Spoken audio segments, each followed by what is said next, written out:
Morris, you'll probably fault me on this, but the day shall come seems to me to be a more serious departure from Four Lions. Or are you going to tell me it's in exactly the same theme?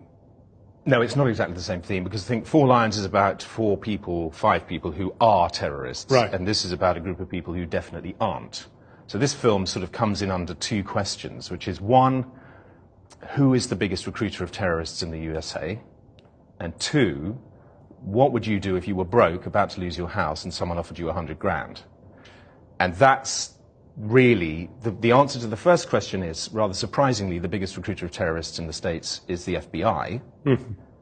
And the answer to the second one gives you the clue as to how our story works. Because the FBI have accidentally, it seems, developed a system which works rather well. And the system is, they make up a terrorist plot, they find someone to try and carry it out, and they arrest them for doing that. And then get the kudos for having fought the Great War against terrorism. Well, they get all sorts of things, really. I mean, it's quite complicated, but I guess the essential element of our story is that these people are not terrorists, but the government ends up putting them in jail for very long as if terms. They were. Yes, 25, 30 years. And there's a close to 100% conviction rate in these cases. And I wasn't looking for this. I wasn't aware of this. I mean, I think we all sort of have a vague idea that the FBI may be involved in setting people up. But then when you follow the story that I did and you see it close up, it's jaw-dropping. It's really shocking and very, very hard to believe.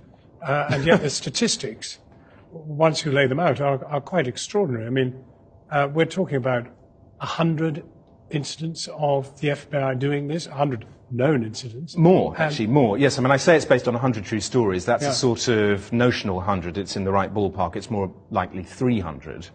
But 300 times, the FBI have managed to pin a crime on essentially innocent people who were just part of some casual grouping, who they trained to be terrorists and then arrested and jailed. Yes, if I may take the FBI's side for a second, it sort of works like this. You're freaked out by 9/11.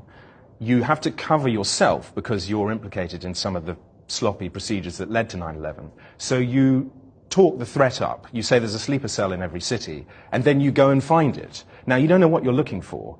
And classically in the FBI, you talk about other people. You look at brown and black people because they are more likely, you think, to be a problem. And if somebody sticks their head up in one of those communities, then you surround them with false friends, informants, who will offer them money and friendship to try and lure them along a sort of carefully scripted program of self-incrimination, which results in that person going to jail.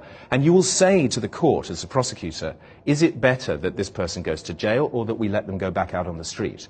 And the juries always say, better put them in jail.